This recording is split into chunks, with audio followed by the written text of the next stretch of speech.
Next our topic is ripple factor. Ripple factor is defined as the purity of the DC output of a rectifier. It is denoted by R. जो इसका formula हमारे पास होता है वो होता है R M S value of a A C component या average value और D C value of a output. तो जो R इज इक्वल टू होता है I dash R M S. I dash R M S जो हमारा होता है वो ए सी कंपोनेंट हमें बताता है, और जो उसका फॉर्मूला होता है वो ये होता है आई नोट आर एम एस का square minus I naught D C का स्केयर, और ये स्केयर रूट के अंदर हमारा होता है। अगर हम इसकी वैल्यू को यहाँ पे पुट करें तो आपके पास हो जाएगा I naught R M S का square minus I naught D C का square divide by I naught D C.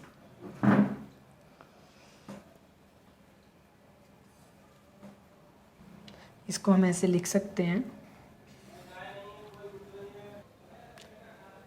I naught R M S by I naught D C का whole square minus I naught D C divide by I naught D C का square. तो ये cancel out आपका हो जाएगा। तो आपके पास जो फाइनल आंसर बचेगा वो क्या बचेगा, I naught R M S by I naught D C minus 1। अब अगर हम इसमें वैल्यू पुट करें तो जो हमारा आई आर एम एस था वो हमारे पास आया था I M by under root 2 and जो हमारा आई नोट डी सी आया था वो हमारे पास आया था 2 I M by pi minus 1। अगर हम इसको कंप्लीट सोल्व करें तो आपका जो सोल्व करने के बाद आर की जो वैल्यू आएगी वो आएगी 0.482। तो जो आपका रिपल फैक्टर की वैल्यू होती है फुल वेव रेक्टिफायर के केस में वो आपकी होती है 0.482। नेक्स्ट जो हमारा है वो है फॉर्म फैक्टर। फॉर्म फैक्टर हमारा क्या होता है, it is define as the ratio of R M S value to the average value. जो हमारी आर एम एस वैल्यू थी फुल वेव रेक्टिफायर के केस में वो थी हमारी आई एम बाय में अंडर रूट 2, और जो डी सी वैल्यू आपके पास आई थी वो थी 2 आई एम बाय में पाई। अगर हम इसको सिंप्लीफाई करें तो ये हो जाएगा आपका आई एम इंटू में पाई, और ये हो जाएगा under root 2 into 2 I M. तो जो आपका आई एम से आपका आई एम कैंसिल हो जाएगा, और जो आपके पास फाइनली बचेगा वो बचेगा पाई बाय में 2 अंडर रूट 2, और इसको सोल्व करने के बाद जो हमारे पास आता है वो आता है 1.11। तो जो आपका फॉर्म फैक्टर आर एफ से भी हम लोग इसको डिनोट करते हैं, वो जो आपका फुल वेव रेक्टिफायर का आया है वो आया 1.11। नेक्स्ट जो है वो है rectification efficiency. It is define as the ratio of DC output power to the AC power. DC power deliver to the load divide by AC power input from the transformer. मतलब कि PDC bye में PAC. जो आपकी DC power है वो क्या है आपकी आई नोट डीसी का स्केयर इनटू में आरएल, और जो आपकी एसी पावर है इनपुट पावर आई नोट आरएमएस का स्केयर आरएल प्लस में आरएफ। तो अगर हम इनकी वैल्यू यहाँ पे सब्स्टिट्यूट करें तो जो आपका आई नोट था,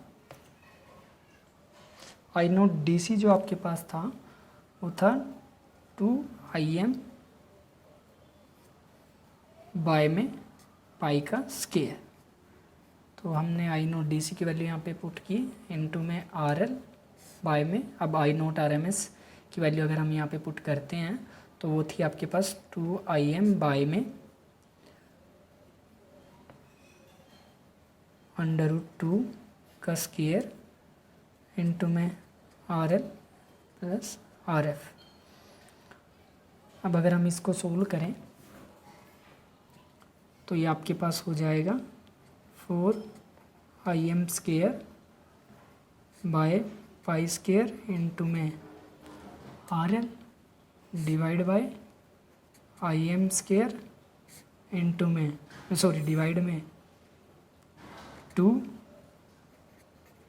are L plus R F, आपका आई एम स्केयर से आई एम स्केयर कैंसिल और 2 2 जा 4, तो जो फाइनली आपके पास अभी बचा है वो क्या है, 2 आर एल बाय में पाई का स्केयर आर एल प्लस में आर एफ। अगर आपका डायोड जो है वो आइडियल है तो तब इसकी जो वैल्यू हमारे पास हो जाएगी 2 बाय में पाई 1 प्लस में आर एफ बाय में आर एल। अगर यहाँ पे आर एफ की वैल्यू अगर हम 0 पुट करें तो जो फाइनली आपके पास बचेगा वो बचेगा आपके पास 2 बाय में पाई का स्केयर इनटू में 100। अगर आप इसको सोल्व करते हैं उसके बाद जो आपके फाइनल रिजल्ट आता है वो आता है 81.2%। जो आपकी एफिशिएंसी है फुल वेव रेक्टिफायर की वो है 81.2%। इसके साथ ही जो हमारे फुल वेव के जितने भी हमारे फुल वेव जो हमारा रेक्टिफायर था उसके जितने भी हमारे पैरामीटर्स थे लगभग वो हमने कैलकुलेट किए। जो हमारी नेक्स्ट वीडियो है उसमें हम लोग फ़िल्टर के बारे में पढ़ेंगे और देखेंगे कि हम जो रेक्टिफायर के बाद जो हमारी रिपल डीसी होती है हम उसको कैसे प्योर डीसी में कन्वर्ट करते हैं। Thank you.